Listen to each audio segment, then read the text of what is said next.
Hello student, last class हमने पढ़ा था कि किस तरह से रासायनिक समीकरण को संतुलित किया जाता है। आज हम पढ़ने जा रहे हैं रासायनिक अपक्रिया के प्रकार। रासायनिक अपक्रिया कितने प्रकार की होती है? तो हम 5 तरह की रासायनिक अपक्रिया पढ़ते हैं जनरली। एक को बोलते हैं संयोजन अपक्रिया, एक को बोलते हैं वियोजन अपक्रिया, एक होती है विस्थापन अपक्रिया, एक होती है द्विविस्थापन अपक्रिया और 5वीं जो है हमारे पास उसे बोलते हैं हम ऑक्सीकरण या अपचयन अपक्रिया। इसी में एक तरह की अपक्रिया और होती है ऊष्मा के आधार पर। एक को बोलते हैं ऊष्माक्षेपी अपक्रिया और एक को बोलते हैं ऊष्माशोषी अपक्रिया। तो चलिए हम सबके बारे में एक एक करके डिस्कस करेंगे कि क्या होती है संयोजन, क्या होती है वियोजन। ठीक है, तो एक एक करके हम डिस्कस करेंगे और आज एकदम अच्छे तरीके से ये समझेंगे कि संयोजन क्या होती है, वियोजन क्या होती है। विस्थापन तो एक ट्रिक के साथ हम लोग पढ़ेंगे और इतनी अच्छी ट्रिक रहेगी जिससे कोई भी विस्थापन तुम लोग समीकरण देखते ही समझ जाओगे कि इसका विस्थापन हो पाएगा कि नहीं हो पाएगा, विस्थापन अपक्रिया किस तरह से होगी। तो चलिए स्टार्ट करते हैं। हमारे पास सबसे पहली अपक्रिया जो है संयोजन अपक्रिया। संयोजन अपक्रिया में क्या होता है, देखो नाम ही से पता चल रहा है संयोजन। संयोजन का मतलब जुड़ना, संयोजन अपक्रिया। तो देखो कोई भी परिभाषा रटने की कोशिश मत किया करो, परिभाषा समझने की कोशिश करो कि आखिर होता क्या है। संयोजन अपक्रिया में क्या होगा, देखो यदि दो पदार्थ जुड़कर किसी एक ही पदार्थ का निर्माण करें, वह अपक्रिया जिसमें दो पदार्थ जुड़कर किसी एक ही पदार्थ का निर्माण करते हैं उसे संयोजन अपक्रिया कहते हैं। या तुम ऐसे बोल सकते हो, वह अपक्रिया जिसमें दो या दो से अधिक अभिकारक जुड़कर एक ही उत्पाद का निर्माण करते हैं उसे हम संयोजन अपक्रिया कहते हैं। तो बड़ी सिंपल डेफिनेशन है, दो जुड़ेंगे और एक बनेगा।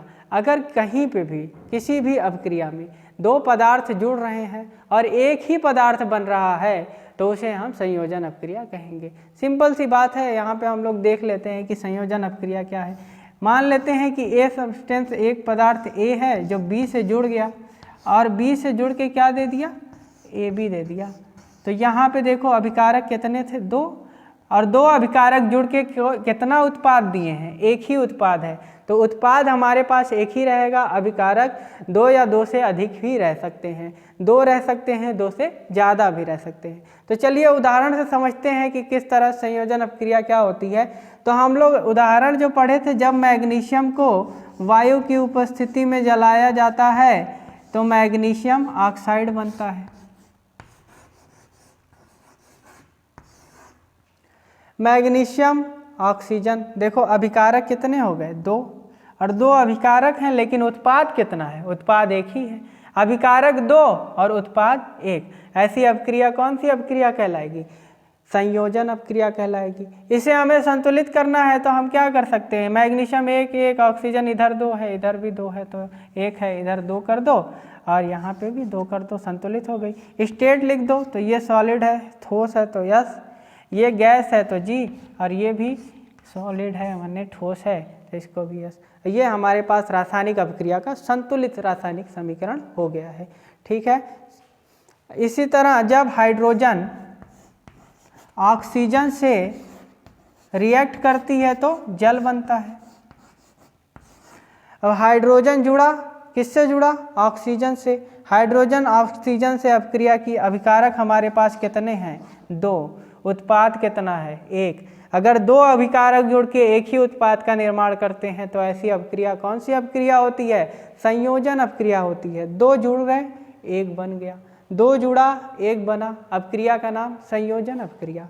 यहाँ पे देखो बैलेंस करना है, दो, ये भी दो, यहाँ पे ऑक्सीजन दो है, यहाँ पे एक ही है तो दो बढ़ा लो।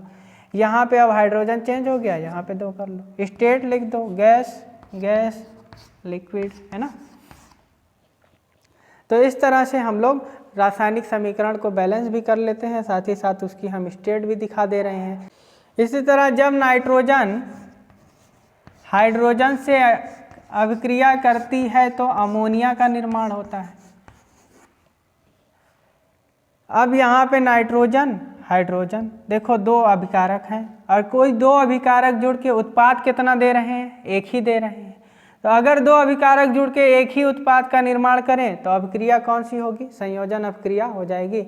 इसको बैलेंस करना है तो बैलेंस कर लेना, यहाँ पे 2 कर दो, यहाँ पे 3 कर दो, सबकी स्टेट लिख दो, गैस गैस गैस, है ना। तो ये संतुलित समीकरण हो गया। तो जब कैल्शियम ऑक्साइड की अभिक्रिया जल से कराते हैं, जल का मतलब H2O, तो हमारे पास कैल्शियम हाइड्रोक्साइड का निर्माण होता है, कैल्शियम हाइड्रोक्साइड का निर्माण होता है। कैल्शियम ऑक्साइड का फार्मूला हो जाएगा CaO, जल का फार्मूला जानते ही हैं सब लोग, H2O, कैल्शियम हाइड्रोक्साइड CaOH का होल ट्वाइस। यहाँ पे देखो 2 जुड़ रहा है और एक ही पदार्थ का निर्माण हो रहा है। अगर 2 पदार्थ जुड़ें और एक ही का निर्माण करें तो ऐसी अपक्रिया संयोजन अपक्रिया कहलाती है। बहुत सारे एग्जाम्पल हैं हमारे पास। जब अमोनिया हाइड्रोक्लोरिक एसिड से रिएक्ट करती है तो अमोनियम क्लोराइड बनता है NH4Cl। यहाँ पे देखो 2 जुड़ रहे हैं, 1 बन रहा है। जब कार्बन ऑक्सीजन से रिएक्ट करती है तो कार्बन डाइऑक्साइड बनती है। ये भी हमारे पास कौन सी अपक्रिया है? एक संयोजन अपक्रिया है। बस ध्यान देने की ये बात है कि अगर 2 जुड़ रहे हैं और एक ही पदार्थ का निर्माण हो रहा है तो अपक्रिया कौन सी अपक्रिया कहलाएगी? संयोजन अपक्रिया कहलाएगी। यहाँ पे भी देखो 2 जुड़ रहे हैं, 2 जुड़ रहे हैं, 2 से ज़्यादा भी जुड़ सकते हैं लेकिन बनेगा एक ही उत्पाद, एक ही होगा। अभिकारक कितने भी हो सकते हैं, जुड़ के अगर एक ही उत्पाद का निर्माण करें तो अपक्रिया का नाम हो जाएगा संयोजन अपक्रिया। बस अब देखेंगे हम लोग इसके बाद वियोजन अपक्रिया। वियोजन अपक्रिया क्या होती है? तो वियोजन अपक्रिया संयोजन अपक्रिया की विपरीत होती है। विपरीत का मतलब अगर एक ही पदार्थ टूट कर 2 या 2 से अधिक पदार्थ का निर्माण करे तो ऐसी अपक्रिया वियोजन अपक्रिया कहलाएगी। वह रासायनिक अपक्रिया जिसमें एक ही पदार्थ टूटकर या वियोजित होकर 2 या 2 से अधिक पदार्थों का निर्माण करता है, ऐसी अपक्रिया वियोजन अपक्रिया कहलाती है। तो वियोजन अपक्रिया में क्या होगा? एक ही अभिकारक होगा जिसका वियोजन हो जाएगा और 2 या 2 से अधिक उत्पाद हमारे पास मिल जाएंगे। चलिए देखते हैं उदाहरण में हम लोग समझ लेते हैं। हमारे पास AB नाम का कोई भी पदार्थ था जो कि टूट गया और क्या बन गया? A और B बन गया। तो ऐसी अगर कोई भी अपक्रिया हो रही है कि जिसमें एक ही पदार्थ वियोजित होकर 2 या 2 से अधिक पदार्थ में टूट जाता है तो ऐसी अपक्रिया क्या कहलाएगी? वियोजन अपक्रिया कहलाएगी। बहुत ही साधारण, बहुत ही सिंपल परिभाषा है, इसमें कुछ करना नहीं है तुम्हें। एक पदार्थ रहेगा, एक ही अभिकारक रहेगा जो वियोजित हो जाएगा और वियोजित होकर कितने में बदल जाएगा? 2 या 2 से अधिक पदार्थ में टूट जाएगा। अब वियोजन होगा कैसे? तो वियोजन होने के लिए हम ऊष्मा देंगे, किसी भी पदार्थ को गर्म करेंगे, एक काम हो गया। दूसरी चीज़ क्या कर सकते हैं? हम विद्युत धारा प्रवाहित कर सकते हैं। विद्युत धारा प्रवाहित करेंगे तो उसे विद्युत धारा प्रवाहित करेंगे तो टूट जाएगा। तीसरा चीज़ क्या कर सकते हैं? प्रकाश की उपस्थिति में उसका वियोजन करा सकते हैं। तो 3 तरह से हम किसी भी पदार्थ का वियोजन कराते हैं, एक ऊष्मा देकर, एक विद्युत धारा देकर और एक प्रकाश की उपस्थिति में। तो चलिए हम लोग एग्जाम्पल के थ्रू देखते हैं कि वियोजन अपक्रिया क्या होती है। वियोजन अपक्रिया की परिभाषा सब लोग समझ गए हैं। अब वियोजन अपक्रिया का हम उदाहरण देखेंगे। उदाहरण देखते हैं कि जब कैल्शियम कार्बोनेट को गर्म किया जाता है तो कैल्शियम ऑक्साइड और कार्बन डाइऑक्साइड बनती है। यहाँ पे देखो अभिकारक कितना है? 1 है। उत्पाद कितना है? 2 है। एक अभिकारक 1 से ज़्यादा उत्पाद दे रहा है। यहाँ पे यदि कोई पदार्थ वियोजित होकर 2 या 2 से अधिक पदार्थों का निर्माण करता है तो ऐसी अपक्रिया क्या कहलाएगी? वियोजन अपक्रिया कहलाएगी। सिंपल सी बात है। यहाँ पे देखो कैल्शियम कार्बोनेट 1 है लेकिन जब इसे गर्म किया गया तो कैल्शियम ऑक्साइड भी बना और कार्बन डाइऑक्साइड भी बना। तो ये अपक्रिया हमारी कौन सी अपक्रिया होगी? वियोजन अपक्रिया होगी। इसी तरह हमारे पास फेरस सल्फेट है FeSO4, इसे भी हमने गर्म कर दिया तो हमारे पास फेरिक ऑक्साइड बना Fe2O3 और क्या बनेगा? सल्फर डाइऑक्साइड बनेगा और क्या बनेगा? सल्फर ट्राइऑक्साइड बनेगा। यहाँ पे भी अभिकारक देखो एक था, अभिकारक एक था, जब इसे गर्म किए तो टूटा, कितना बना 1 2 3। तो यदि एक पदार्थ टूटकर 2 या 2 से अधिक पदार्थ का निर्माण करता है तो ऐसी अपक्रिया कौन सी अपक्रिया कहलाती है? वियोजन अपक्रिया कहलाती है। एक और देख लेते हैं कि जब लेड नाइट्रेट को गर्म किया जाता है, लेड नाइट्रेट देखो फार्मूला बनाने आना चाहिए, लेड नाइट्रेट PbNO3 का होल ट्वाइस, इसे जब गर्म करोगे तो ये किस में बदल जाएगा? Lead oxide PbO, nitrogen dioxide और ऑक्सीजन में कन्वर्ट हो जाता है। ऐसे यूपी बोर्ड में तो ऐसे क्वेश्चन नहीं पूछता है, लेकिन CBSE में बहुत ज़बरदस्त क्वेश्चन पूछता है, सबका कलर दे देगा। तुम लोग को कलर भी याद रखना चाहिए। फेरस सल्फेट का जो कलर होता है ये हरा होता है, बाद में इसका जो कलर होता है ना वो ब्राउन हो जाता है, यानी भूरा हो जाता है और सल्फर डाइऑक्साइड निकलेगी। इसी तरह ये जो होता है ये रंगहीन होता है और ये जो होता है ये पीले कलर का होता है और साथ ही में ये ब्राउन गैस निकलेगी, ब्राउन भूरी गैस। तो इस तरह से यहाँ पे यूपी बोर्ड में तो क्वेश्चन थोड़ा सा आसान पूछता है, लेकिन CBSE बोर्ड में तुम्हें अपक्रिया दे देगा कि एक पदार्थ A है जिसे गर्म करने पर B, C और D में टूट जा रहा है। A का कलर जो है वो हरा कलर है, B का कलर भूरा दे देगा और C और D में बोलेगा कि सल्फ़र डाइऑक्साइड या सल्फ़र की फ्यूम्स निकल रही है, सल्फ़र की गंध आ रही है। तो तुम्हें ये वाला समीकरण लिखना पड़ता है। अभी यहाँ पे तो भी आसान है वियोजन अपक्रिया। तो वियोजन अपक्रिया में क्या होता है, ये हमारा ऊष्मीय वियोजन था कि किस तरह से हम किसी भी सब्सटेंस को हीट करेंगे, हीट करने से या 2 से अधिक पदार्थों में वियोजित हो जाए तो ऐसी अपक्रिया को ऊष्मीय वियोजन कहते हैं। चलो हम लोग थोड़ा सा देख लेते हैं इलेक्ट्रिसिटी वाला। जब जल का वैद्युत अपघटन कराते हैं तो हाइड्रोजन और ऑक्सीजन गैस का निर्माण होता है। अब हाइड्रोजन कहाँ बनेगी? हाइड्रोजन के ऊपर आता है प्लस, तो जाएगा कहाँ पे? कैथोड पर। तो हाइड्रोजन गैस कैथोड पर और ऑक्सीजन गैस एनोड पर निकलेगी। तो इस तरह से हम लोग वैद्युत अपघटन करा देते हैं। इसी तरह अगर हम प्रकाश में रख दें AgCl, इसको हम सनलाइट में रख दें HNu, तो ये किस में वियोजित हो जाएगा? सिल्वर और क्लोरीन में। इसका कलर जो होता है वो सफ़ेद होता है, इसका जो कलर होता है ये ग्रे कलर का हो जाता है। तो सफ़ेद कलर ग्रे कलर में चेंज हो जाता है। तुमसे ये भी पूछ सकता है कि इसका colour black and white photography में होता है, जो फोटोग्राफ बनाया जाता है, ये अपक्रिया का प्रयोग उसमें होता है। इसी तरह हमारे पास अगर एक और है समीकरण AgBr को भी जब हम सनलाइट की उपस्थिति माने सूर्य के प्रकाश में रखते हैं तो Ag सिल्वर और ब्रोमीन में टूट जाता है, तो ब्रोमीन गैस निकलेगी। एक पदार्थ था 2 में वियोजित हुआ, अपक्रिया कहलाएगी वियोजन अपक्रिया। यहाँ पे कलर देखना होगा, सफ़ेद कलर था ग्रे कलर बन गया, ये भी सफ़ेद था ये भी ग्रे में बन। ब्लैक एंड वाइट फोटोग्राफी होती है उसमें इस अपक्रिया का यूज़ होता है। तो यहाँ पे हमने क्या क्या पढ़ा? ऊष्मीय वियोजन पढ़ा। अगर किसी भी पदार्थ को ऊष्मा देके अगर वियोजित कर दें तो उसे ऊष्मीय वियोजन करेंगे।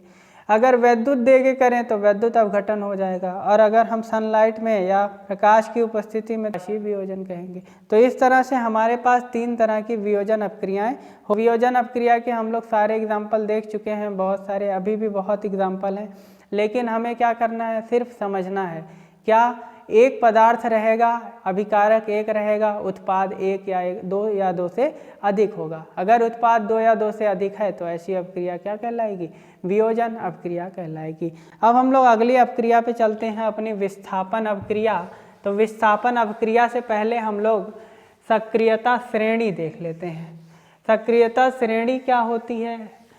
सभी धातुओं को उनकी सक्रियता के आधार पर अरेंज किया गया है, एक श्रेणी बनाई गई है जिसमें जो धातु अधिक सक्रिय है उसे ऊपर रखा गया है और जो धातु कम सक्रिय है उसे उससे नीचे रखा गया है।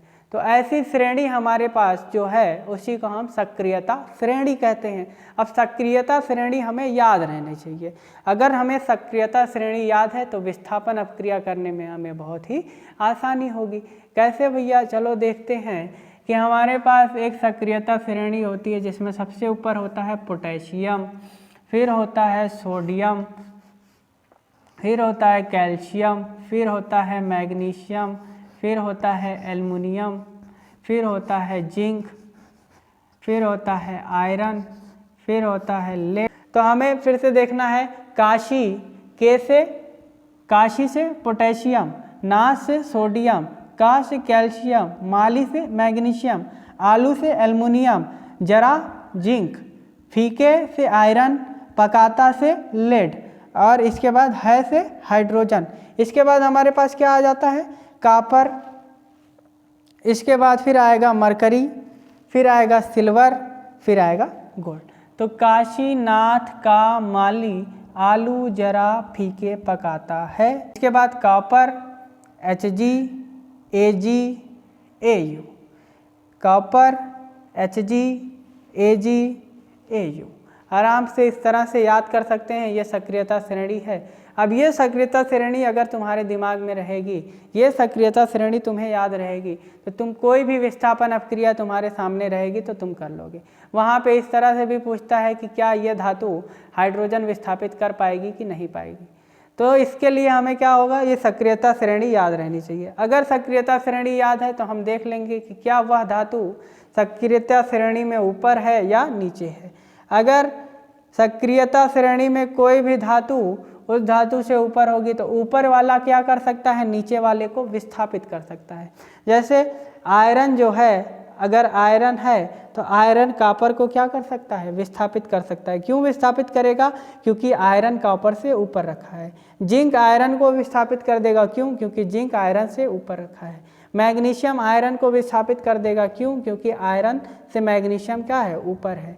इसी तरह एल्युमिनियम भी आयरन को विस्थापित कर देगा, लोहे को विस्थापित कर देगा, क्यों, क्योंकि एल्युमिनियम ज़्यादा क्रियाशील है। एल्युमिनियम इस सक्रियता श्रेणी में आयरन से ऊपर है। कोई भी धातु जो सक्रियता श्रेणी में ऊपर होगी वो अपने से नीचे वाली धातु को उसके जलीय विलयन से विस्थापित कर देगी। तो चलिए आज देखते हैं कि विस्थापन अपक्रिया क्या होती है। तो विस्थापन अपक्रिया की परिभाषा में हम लोग लिखेंगे कि वह रासायनिक अपक्रिया जिसमें अधिक क्रियाशील धातु अपने से कम क्रियाशील धातु को उसके जलीय विलयन से विस्थापित कर देती है, ऐसी अपक्रिया विस्थापन अपक्रिया कहलाती है। तो विस्थापन अपक्रिया बहुत ही आसान है। क्या करेंगे, जो अधिक क्रियाशील धातु होगी वो अपने से कम क्रियाशील धातु को विस्थापित कर देगी, बस, और इसमें कुछ भी नहीं करना है। अब अधिक क्रियाशील और कम क्रियाशील हम लोग कैसे पहचानेंगे, इस सक्रियता श्रेणी से पहचानेंगे, जिसमें हमारे ऊपर सबसे ऊपर जो सबसे सक्रिय धातु है वो पोटेशियम है, फिर सोडियम, फिर कैल्शियम, फिर magnesium, aluminium, zinc, iron, lead, hydrogen, copper, इसके बाद मरकरी, फिर सिल्वर, फिर गोल्ड। तो इतनी धातु है हमारे पास। तो चलिए एग्जाम्पल के थ्रू देखते हैं कि हमारे पास विस्थापन अपक्रिया का उदाहरण ये है कि जब कॉपर सल्फेट के विलयन में आयरन यानी लोहे की कील डाली जाती है तो कॉपर सल्फेट का जो नीला रंग होता है वह परिवर्तित हो जाता है, और परिवर्तित होकर क्या बना लेता है, हरा कलर में हो जाता है। अब ये कैसे हुआ, अब देखना है कि ये विस्थापन अपक्रिया क्या आयरन लोहा कॉपर को विस्थापित कर लेगा। तो ये देखने के लिए हमें कहाँ चलना होगा, सक्रियता श्रेणी में चलना होगा। सक्रियता श्रेणी में हमें देखना है कि आयरन ऊपर है या नीचे है कॉपर से। तो देखो यहाँ पे कॉपर है, यहाँ पे आयरन है, तो आयरन ऊपर है, लोहा ऊपर है कॉपर से, इसलिए लोहा कॉपर को क्या कर देगा, विस्थापित कर देगा, और विस्थापित करके क्या बनाएगा, FeSO4, और हमारे पास क्या बचा, Cu। कलर ये नीला था, इसका कलर हरा हो जाएगा, और ये लाल और भूरा कलर का कॉपर विस्थापित हो जाएगा। इसका कलर होता है रेड, ब्राउन, लाल, भूरा, ठीक है। इसी तरह कॉपर सल्फेट में हम क्या डाल दें, मैग्नीशियम डाल दें। क्या डाल दें भाई, मैग्नीशियम। तो अभी हमें देखना है कि क्या मैग्नीशियम कॉपर को विस्थापित कर पाती है या नहीं कर पाती है। तो पहले हमें क्या देखना, चेक करना पड़ेगा सक्रियता श्रेणी में कि कॉपर से मैग्नीशियम ऊपर है या कॉपर के नीचे है। तो यहाँ पे देखो कॉपर यहाँ है, मैग्नीशियम यहाँ है, इसका मतलब मैग्नीशियम कॉपर को क्या कर देगी, विस्थापित कर देगी। और अगर मैग्नीशियम ने कॉपर को विस्थापित किया तो क्या बनेगा, मैग्नीशियम सल्फेट, और क्या बन जाएगा, कॉपर बन जाएगा। तो इस तरह से अभिक्रिया होती है। और देखते हैं हम लोग आयरन ऑक्साइड है हमारे पास Fe2O3, इसमें हम लोग एल्युमिनियम से क्रिया करा देते हैं। अब देखना है कि क्या एल्युमिनियम आयरन को विस्थापित कर देगा या नहीं कर देगा। तो चलो देखो इसमें सक्रियता श्रेणी में, सक्रियता श्रेणी में एल्युमिनियम यहाँ है, आयरन यहाँ है, कौन ऊपर है, एल्युमिनियम। इसका मतलब एल्युमिनियम आयरन ऑक्साइड से आयरन को क्या कर देगी, विस्थापित कर देगी। तो हमारे पास क्या बचा यहाँ पे, ये बन जाएगा Al2O3 प्लस हमारे पास आ जाएगा Fe। यही है विस्थापन अपक्रिया। इसमें क्या होता है, अधिक क्रियाशील धातु अपने से कम क्रियाशील धातु को उसके जलीय विलयन से विस्थापित कर देती है। देखो आयरन अधिक क्रियाशील था कॉपर से, तो आयरन ने कॉपर को हटा दिया, ये हट गया, आयरन इससे जुड़ गया FeSO4 और कॉपर बन गया। इसी तरह यहाँ मैग्नीशियम कॉपर से अधिक क्रियाशील है, तो मैग्नीशियम कॉपर को हटा देगी, मैग्नीशियम सल्फेट बन जाएगा और कॉपर बन जाएगा। यहाँ पे देखो एल्युमिनियम ज़्यादा रिएक्टिव है, तो एल्युमिनियम इसको हटा देगी, ये हट गया, तो एल्युमिनियम ऑक्साइड बन गया और आयरन बन गया। तो इस तरह से विस्थापन अपक्रिया देखा जाता है कि जब अधिक क्रियाशील धातु अपने से कम क्रियाशील धातु को उसके जलीय विलयन से विस्थापित कर दे, तो ऐसी अपक्रिया कौन सी अपक्रिया कहलाएगी, विस्थापन अपक्रिया कहलाएगी। अब सिल्वर नाइट्रेट AgNO3 कॉपर से रिएक्ट करता है, ये अपक्रिया में क्या होगा, क्या कॉपर सिल्वर को विस्थापित कर लेगी कि नहीं। तो देखना होगा सक्रियता श्रेणी में कि सिल्वर कहाँ है, सिल्वर नीचे है, कॉपर ऊपर है, इसलिए कॉपर अधिक क्रियाशील है। तो कॉपर क्या करेगा, विस्थापित कर देगा। हमारे पास क्या बनेगा, कॉपर नाइट्रेट CuNO3 का होल ट्वाइस, और क्या बन जाएगा, Ag बन जाएगा, सिल्वर बन जाएगा। तो कॉपर क्या करेगी, सिल्वर को विस्थापित कर देगी उसके जलीय विलयन से, इसलिए ये अपक्रिया एक विस्थापन अपक्रिया है, क्योंकि यहाँ पे अधिक क्रियाशील धातु कम क्रियाशील धातु को क्या कर दी, विस्थापित कर दी। इसी तरह हमारे पास कॉपर सल्फेट है और इसमें हमने क्या डाल दिया, जिंक डाल दिया। अब क्या होगा भैया, तो फिर सक्रियता श्रेणी में देखना है कि जिंक ऊपर है कि कॉपर, तो जिंक ऊपर है। अगर जिंक ऊपर है तो जिंक ज़्यादा क्रियाशील है, और जिंक ज़्यादा क्रियाशील है तो जिंक कॉपर को क्या करेगा, हटा देगा। कॉपर को हटा देगा तो हमारे पास क्या बन जाएगा, जिंक सल्फेट बन जाएगा, और क्या बन जाएगा, कॉपर बन जाएगा। CuCl2 एक और है हमारे पास CuCl2 कॉपर क्लोराइड, इसमें हम लोग लेड डाल देंगे Pb। अब देखना है कि अपक्रिया हो रही है कि नहीं। तो देखो लेड कहाँ है, ऊपर है, कॉपर कहाँ है, नीचे, तो इसलिए लेड इसको हटा देगा, क्या बनेगा, PbCl2, और क्या बन जाएगा, CuCl2 से Pb रिएक्ट किया, लेड देखना है ऊपर है, Cu नीचे है, तो लेड क्या करेगा, Cu को हटा देगा, कॉपर को हटा देगा, तो क्या बन जाएगा, लेड क्लोराइड बन जाएगा और कॉपर बन जाएगा। अब इसी विस्थापन अपक्रिया में एक चीज़ ये भी पूछता है कि कौन सी धातु हाइड्रोजन गैस विस्थापित कर देगी। तो हमारे पास जिंक है, जिंक को हमने डाल दिया HCl में, HCl का मतलब हाइड्रोक्लोरिक एसिड। अब बताना है कि हाइड्रोजन गैस निकलेगी कि नहीं निकलेगी। तो इसको देखने के लिए हमें क्या करना है, देखना है कि जिंक हाइड्रोजन से ऊपर है या नीचे है। तो यहाँ पे देखो जिंक हाइड्रोजन के ऊपर है, इसलिए जिंक हाइड्रोजन गैस को क्या कर देगा, विस्थापित कर देगा। यहाँ से हाइड्रोजन को जब विस्थापित कर देगा तो क्या बन जाएगा, जिंक क्लोराइड, और क्या बन जाएगा, हमारे पास हाइड्रोजन गैस निकलेगी H2। तो हमें सक्रियता श्रेणी में देखना है कि कोई भी धातु हाइड्रोजन विस्थापित करेगी कि नहीं करेगी। तो इसके लिए हमें क्या देखना है, सक्रियता श्रेणी देखना है। हमें देखना है वह धातु हाइड्रोजन के ऊपर है या नीचे है। अगर वो धातु हाइड्रोजन के ऊपर होगी तब वो हाइड्रोजन को विस्थापित कर देगी, अगर वह धातु हाइड्रोजन के नीचे होगी तो वह हाइड्रोजन को विस्थापित नहीं कर पाएगी। हम लोग और एग्जाम्पल करके देख सकते हैं, लेकिन बहुत ज़्यादा एग्जाम्पल हो जाएंगे, तो हम लोग एक ना करने वाला देख लें कि जब कॉपर को HCl विलयन में डाला जाता है तो क्या रिएक्शन होगा या नहीं होगा, अपक्रिया होगी कि नहीं होगी, क्या कॉपर हाइड्रोजन को विस्थापित कर पाएगा या नहीं कर पाएगा। तो इसके लिए हमें सक्रियता श्रेणी देखनी है। सक्रियता श्रेणी में हाइड्रोजन ऊपर है कि कॉपर, हाइड्रोजन ऊपर है ना, तो जो ऊपर होता है वो नीचे वाले को विस्थापित करता है, नीचे वाला ऊपर वाले को विस्थापित नहीं कर पाएगा, इसलिए कॉपर हाइड्रोजन को विस्थापित नहीं कर पाएगी। यहाँ पे कोई भी अपक्रिया नहीं होगी, तो यहाँ पे अपक्रिया ही नहीं होती है। तो इससे आसानी से हम लोग सक्रियता श्रेणी देखेंगे। सक्रियता श्रेणी में जो भी धातु ऊपर रहेगी वो अपने से नीचे वाले को क्या कर सकती है, विस्थापित कर सकती है, लेकिन नीचे वाला ऊपर वाले को विस्थापित नहीं कर सकता। तो परिभाषा क्या हो जाएगी द्विविस्थापन अपक्रिया की? देखो रटने से नहीं आएगा। इसमें क्या होगा कि अभिकारक, जो भी अभिकारक होंगे उनके बीच क्या होगा, आयनों का विनिमय होगा। ऐसी रासायनिक अपक्रिया जिनमें अभिकारकों के मध्य आयनों का विनिमय होता है। विनिमय का मतलब होता है अदला बदली, एक्सचेंज।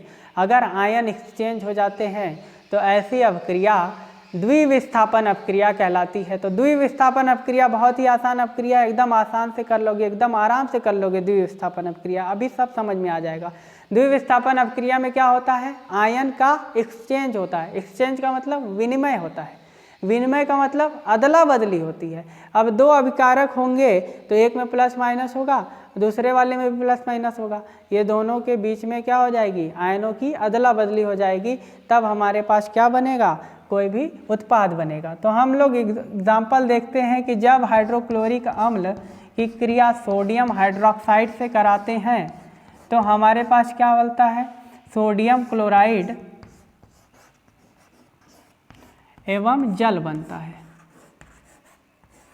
जब हाइड्रोक्लोरिक एसिड HCl की क्रिया सोडियम हाइड्रोक्साइड से कराते हैं, NaOH से कराते हैं, तो सोडियम क्लोराइड NaCl और जल बनता है। अब देखना है हमें कि यह अपक्रिया कैसे हुई है।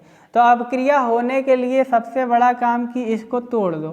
जैसे ये किससे किससे मिला है, हाइड्रोजन और क्लोरीन से, तो हाइड्रोजन के ऊपर क्या आता है, प्लस आता है, क्लोरीन के ऊपर माइनस आता है, ठीक है। ऐसे हम लोग तोड़ दिए, फिर प्लस लगाए, इस पे किसके ऊपर प्लस किसके ऊपर माइनस आएगा, तो यहाँ पे सोडियम के ऊपर प्लस और हाइड्रोक्साइड के ऊपर माइनस आ जाएगा ना। इस तरह से हम इसे तोड़ सकते हैं, जैसे बना है वैसे ही टूटेगा। ये हाइड्रोजन और क्लोरीन से बना है, ये सोडियम और हाइड्रोक्साइड से बना है, तो ये ऐसे ही टूट जाएगा। अब इसका प्लस इसके माइनस वाले से जुड़ जाएगा और इसका प्लस इस माइनस से जुड़ जाएगा, माने ये वाला प्लस इसके माइनस से और इसका प्लस इसके माइनस से जुड़ जाएगा। अब देखो कैसे जुड़ेगा, तो Na किससे जुड़ जाएगा, Cl से, तो क्या बना लेगा, NaCl बना लेगा। H और OH ये दोनों मिलके क्या बना लेंगे, जल बना लेंगे, H2O बना लेंगे। तो यहाँ पे देखो आयनों का एक्सचेंज हुआ कि नहीं, आयनों की अदला बदली हुई कि नहीं। पहले सोडियम हाइड्रोक्साइड के साथ था, लेकिन बाद में ये सोडियम किसके साथ चला गया, क्लोरीन के साथ चला गया, मतलब आयनों का अदला बदली हो गई। ये पहले हाइड्रोजन क्लोरीन के साथ था, अब ये हाइड्रोजन किसके साथ चला गया, OH के साथ चला गया, हाइड्रोक्साइड के साथ चला गया। तो ऐसी अपक्रिया द्विविस्थापन अपक्रिया कहलाती है। यहाँ पे दो लोग का विस्थापन हो रहा है, वहाँ पे एक ही लोग का विस्थापन हो रहा था, इसके लिए उसे हम विस्थापन अपक्रिया बोल रहे थे, लेकिन यहाँ पे दो आयनों का विस्थापन हो रहा है, इसलिए यहाँ पे द्विविस्थापन अपक्रिया होती है। और उदाहरण देखते हैं कि जब HCl की क्रिया हम लोग कैल्शियम हाइड्रोक्साइड से कराते हैं तब क्या बनेगा, देख लो भैया क्या बनेगा। देखो अब क्या बनेगा तुम ही लोग बताओगे, ये कैसे टूटेगा, H+ में और Cl- में। इसी तरह ये कैल्शियम हाइड्रोक्साइड कैसे टूटेगा, Ca2+ में और OH- में। टूटेगा कि नहीं टूटेगा, बता दो भाई।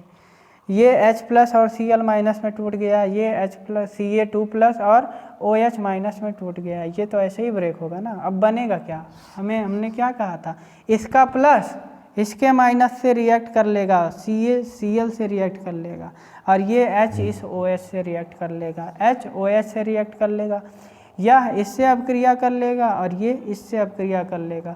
तो CaCl, लेकिन अब तुम्हें फार्मूला बनाने आना चाहिए कि CaCl को ऐसे थोड़ी जोड़ देंगे, हमें पहले देखना होगा कि Ca कैल्शियम क्लोराइड, अब इसके ऊपर 2 प्लस इसके ऊपर 1 माइनस, नंबर बराबर नहीं है तो क्या करेंगे, तेरिया गुणा, Ca 1 हो जाएगा, Cl 2 हो जाएगा, तो कैल्शियम क्लोराइड बनेगा, जिसका फार्मूला क्या बनेगा, CaCl2। तो हमारे पास यहाँ पे अपक्रिया क्या हो जाएगी, CaCl2 + H2O। तो यह द्विविस्थापन अपक्रिया है। सारी अम्ल क्षार जो अपक्रिया होती है, अम्ल की क्षार से अपक्रिया, वो किस कैटेगरी में आती है? वह द्विविस्थापन अपक्रिया की कैटेगरी में आती है।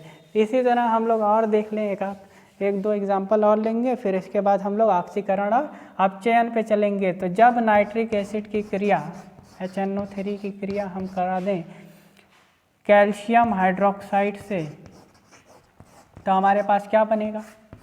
कैल्शियम नाइट्रेट बनेगा। कैल्शियम नाइट्रेट तो क्या बनेगा वो हम लोग बाद में देखेंगे, पहले तो देख लो कि क्या हो रहा है यहाँ पे।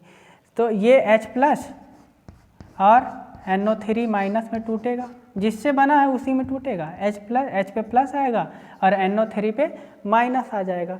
ठीक इसी तरह कैल्शियम पे क्या हो जाएगा?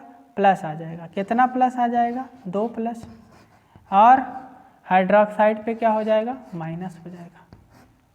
इस तरह से टूट गए। अब क्या होगा?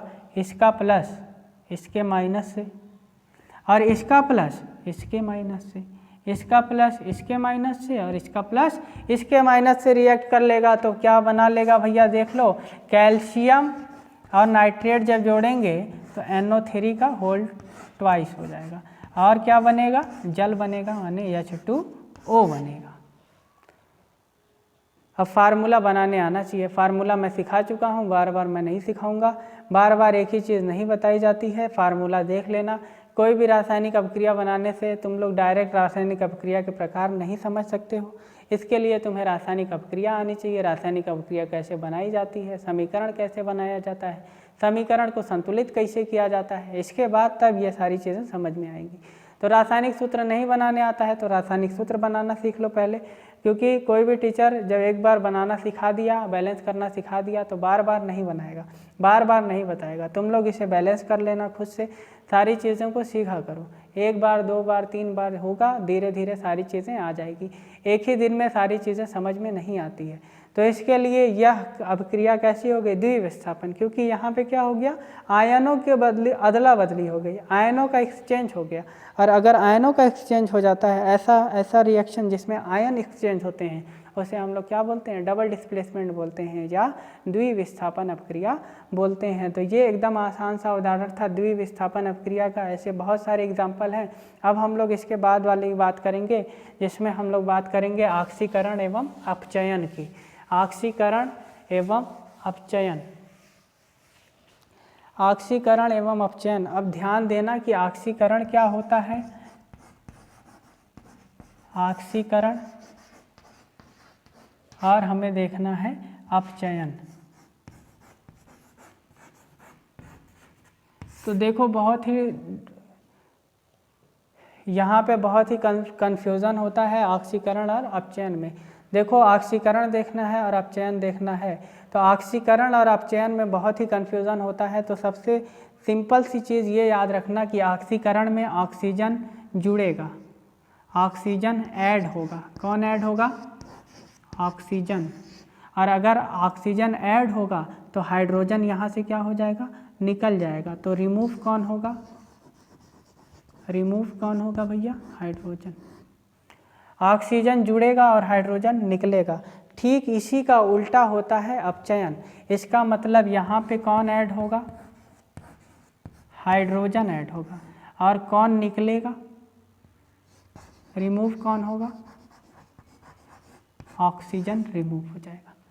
तो अब एकदम तुम लोग अपक्रिया की उदाहरण कैसे दोगे, अपक्रिया की परिभाषा कैसे दे सकते हो कि वह अपक्रिया जिसमें ऑक्सीजन क्या हो? जुड़े। अगर किसी भी रासायनिक अपक्रिया में ऑक्सीजन क्या हो रही है? जुड़ रही है, तो ऐसी अपक्रिया ऑक्सीकरण कहलाएगी। या तो ऑक्सीजन जुड़ेगी और या तो हाइड्रोजन निकलेगा, दोनों क्या कहलाएगा? ऑक्सीकरण। और या तो हाइड्रोजन जुड़ेगा और ऑक्सीजन निकलेगा, तब ये क्या कहलाएगी? अपचयन कहलाएगी। तो ऑक्सीकरण और अपचयन बहुत ही कन्फ्यूज़न टॉपिक है, एकदम अच्छे से देखो। और सेम इसी तरह से हम लोग एक चीज़ और पढ़ते हैं, ऑक्सीकारक और अपचायक, कि क्या होता है ऑक्सीकारक और क्या होता है अपचायक। तो जिसका ऑक्सीकरण होता है, जिसका ऑक्सीकरण होता है वह अपचायक का काम करता है, और जिसका अपचयन होता है वह ऑक्सीकारक का काम करता है। हमारे पास एक अपक्रिया है CuO + H2, और यहाँ से बन रहा है Cu प्लस H2O। इसमें हमें ऑक्सीकरण और अपचयन देखना है कि किसका ऑक्सीकरण हो रहा है और किसका अपचयन हो रहा है, और कौन ऑक्सीकारक है और कौन अपचायक है। तो इसके लिए हमें बड़ी दिक्कत हो रही है। देखो कैसे हम लोग देखेंगे, बहुत ही ध्यान से देखना। कॉपर ऑक्साइड से हम कहाँ चलेंगे, कॉपर तक। यहाँ पे देखो क्या हो रहा है, इसके साथ ऑक्सीजन थी, यहाँ पे ऑक्सीजन नहीं है। अगर किसी भी तत्व से ऑक्सीजन निकल जाती थी तो उसे हम क्या बोलते थे, अपचयन। अभी मैंने लिखा था यहाँ पे ऑक्सीकरण में क्या क्या होगा, ऑक्सीकरण में क्या होगा, ऑक्सीजन जुड़ेगी और हाइड्रोजन क्या होगा, निकलेगा। जबकि अपचयन में क्या होता है, अपचयन में हाइड्रोजन जुड़ता है और ऑक्सीजन क्या हो जाएगा, निकलेगा। अब ये दोनों चीज़ें देखते रहो। यहाँ पे कॉपर ऑक्साइड के साथ कौन था, ऑक्सीजन था। यहाँ पे जब हम गए तो यहाँ ऑक्सीजन नहीं है, और अगर ऑक्सीजन निकल जाए तो इस अभिक्रिया को हम क्या नाम देंगे, अपचयन।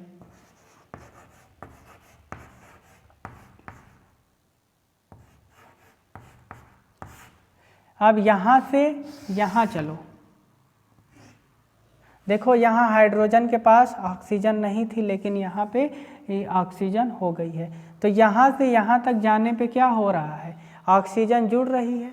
और अगर ऑक्सीजन जुड़ेगी तो उसे हम क्या नाम देंगे, ऑक्सीकरण का नाम देंगे। तो यहाँ पे हम क्या कह सकते हैं, ऑक्सीकरण। तो यहाँ कॉपर ऑक्साइड से कॉपर बना, अपचयन हुआ, और हाइड्रोजन से जल बना, इसका क्या हो गया, ऑक्सीकरण हो गया। तो इसे हम अपचयन बोलेंगे और इसे हम ऑक्सीकरण बोलेंगे। एक अपक्रिया और होती है रेडॉक्स अपक्रिया, जहाँ ऑक्सीकरण अपचयन साथ साथ होता है, तो ऐसी अपक्रिया रेडॉक्स अपक्रिया कहलाती है। बात आती है कि ऑक्सीकारक क्या होगा, ऑक्सीकारक और अपचायक।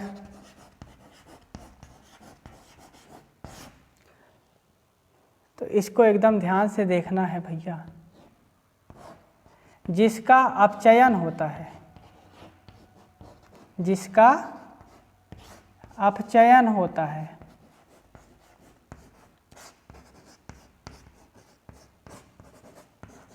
वह ऑक्सीकारक का कार्य करता है।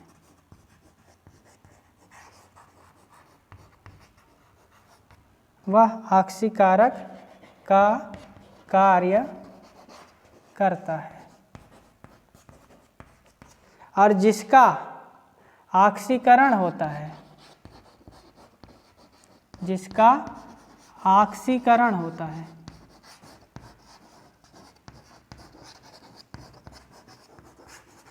वह अपचायक का काम करता है।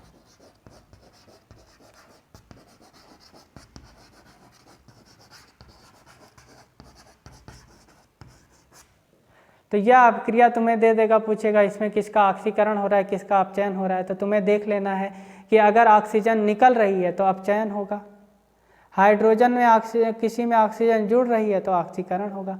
ठीक इसी का विपरीत यहाँ पे नोट कर लेना। ये सारी चीज़ें तुम्हें मालूम होनी चाहिए। ऑक्सीकरण में ऑक्सीजन जुड़ेगा और अपचयन में हाइड्रोजन जुड़ेगा, और जब ऑक्सीजन जुड़ेगा तो हाइड्रोजन निकलेगा, और जब हाइड्रोजन जुड़ेगा तो ऑक्सीजन निकलेगा। अब ऑक्सीकारक और अपचायक की बात आती है कि क्या होता है ऑक्सीकारक और क्या होता है अपचायक। तो जिसका अपचयन होता है, यहाँ पे अपचयन किसका हो रहा है, कॉपर ऑक्साइड का अपचयन हो रहा है। तो ये कॉपर ऑक्साइड क्या हो जाएगा हमारे लिए, ऑक्सीकारक।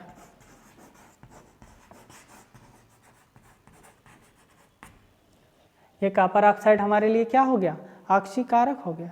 और जिसका ऑक्सीकरण होता है, ऑक्सीकरण किसका हो रहा है, हाइड्रोजन का, तो ये हमारे लिए क्या हो गया, अपचायक हो गया। बहुत ही सिंपल चीज़ है। जिसका अपचयन होगा ऑक्सीकारक होगा वो। देखो अपचयन किसका हुआ, CuO का अपचयन हुआ, तो ये क्या हो गया, ऑक्सीकारक। यहाँ पे H2 का क्या हो गया, ऑक्सीकरण। तो जिसका ऑक्सीकरण होता है वह अपचायक होता है। यहाँ पे हाइड्रोजन क्या है, अपचायक है। तो जिसका ऑक्सीकरण होगा वह अपचायक होगा और जिसका अपचयन होगा वह ऑक्सीकारक होगा। इसके लिए थोड़ा सा तुम लोग ध्यान से देखना इसको, नहीं तो समझ में नहीं आएगा ऑक्सीकरण और अपचयन।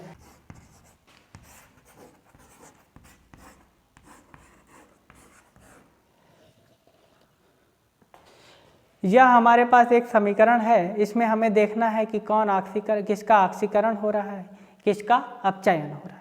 दूसरी बात क्या देखेंगे कि कौन ऑक्सीकारक है और कौन अपचायक है। तो चलिए चेक करते हैं कि यहाँ से सल्फर से यहाँ जाने पे क्या हुआ, हाइड्रोजन निकला। और अगर हाइड्रोजन निकलेगा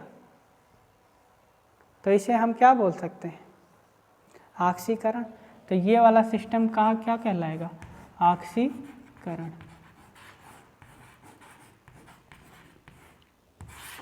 यहाँ सल्फर के साथ हाइड्रोजन थी लेकिन वहाँ पे सिर्फ सल्फर है, तो कौन निकला, हाइड्रोजन निकल गया। हाइड्रोजन का निकलना क्या कहलाएगा, ऑक्सीकरण कहलाएगा। तो यहाँ से यहाँ तक हम गए तो हमारा कौन सी अपक्रिया हुई, ऑक्सीकरण अपक्रिया। अब यहाँ से यहाँ तक देखो, यहाँ क्लोरीन के पास हाइड्रोजन नहीं थी लेकिन वहाँ पे हाइड्रोजन हो गई। यहाँ पे क्या हुआ, हाइड्रोजन जुड़ गया। हाइड्रोजन क्या हो गया, जुड़ गया। और अगर हाइड्रोजन जुड़ जाता है, देख लो यहाँ पे हाइड्रोजन जुड़ेगा तो क्या कहलाएगा, अपचयन कहलाएगा। तो ये हम क्या कह सकते हैं, सिंपली अपचयन। ऑक्सीकरण क्या हुआ, जब हाइड्रोजन निकला, हाइड्रोजन अगर निकला तो ऑक्सीकरण, और अगर हाइड्रोजन जुड़ा तो अपचयन। अब ये हमें मालूम हो गया। अब हमें मालूम करना है कि कौन ऑक्सीकारक है और कौन अपचायक है।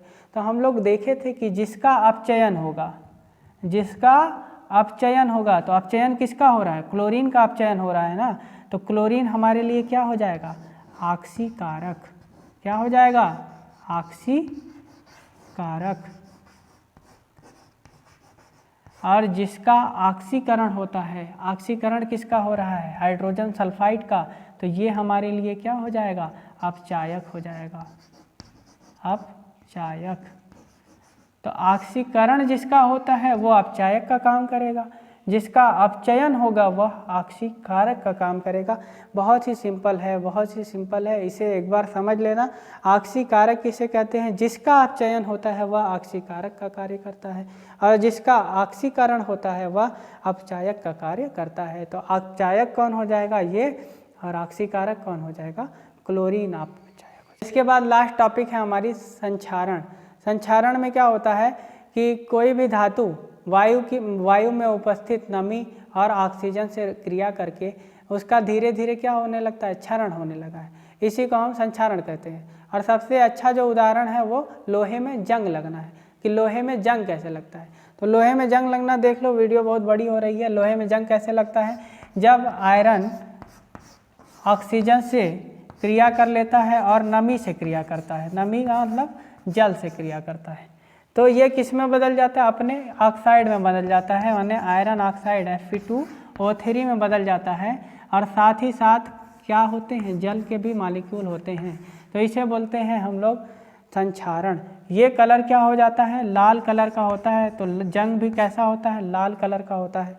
तो जब कोई भी धातु वायुमंडल में उपस्थित ऑक्सीजन और नमी जलवाष्प से क्रिया करके अपने ऑक्साइड में बदल जाती है, तो ऐसी क्रिया संक्षारण क्रिया कहलाती है। इससे धातु धीरे धीरे क्या हो जाती है, कमज़ोर पड़ जाती है और धीरे धीरे धातु का क्षरण होने लगता है और धातु धीरे धीरे खत्म हो जाती है। एक चीज़ और हमारी आती है रेंसिडिटी, जिसको हम लोग देखते हैं विकृत गंधिका। तो विकृत गंधिका क्या होती है, जब खाना हम लोग लेते हैं तो खाने में क्या होता है, फैट होता है, वसा और तेल। खाने में उपस्थित वसा तेल जब ऑक्सीजन से रिएक्ट करके ऑक्सीकरण उसका हो जाएगा, ऑक्सीजन से रिएक्ट करेगा तो उसका क्या हो जाएगा, ऑक्सीकरण हो जाएगा। जब खाने में उपस्थित वसा और तेल ऑक्सीजन से रिएक्ट कर लेता है तो वो क्या हो जाता है, उसका ऑक्सीकरण हो जाता है। और जब ऑक्सीकरण हो जाता है तो इसकी अनप्लीजेंट माने बहुत बेकार स्मेल आती है और बहुत बेकार टेस्ट भी हो जाता है। तो ऐसी क्रिया विकृत गंधिका कहलाती है। विकृत गंधिका में क्या होगा, वसा और तेल ऑक्सीजन से रिएक्ट करके उसका ऑक्सीकरण हो जाएगा, और जब ऑक्सीकरण हो जाएगा तो हमें उसकी जो महक होती है, उसकी जो स्मेल होती है वो अनप्लीजेंट, बहुत ही बेकार की स्मेल आएगी और बहुत ही बेकार टेस्ट भी आता है, जिसको हम लोग बोलते हैं बासी खाना या सड़ा हुआ खाना। तो उसमें क्या होता है कि खाने में जो तेल और वसा है उसका ऑक्सीजन से ऑक्सीकरण हो जाता है। तो ये लास्ट टॉपिक थी हमारी। अब ये चैप्टर ख़त्म हो गया। इसके बाद हमारा अगला चैप्टर आता है अम्ल, क्षार एवं लवण।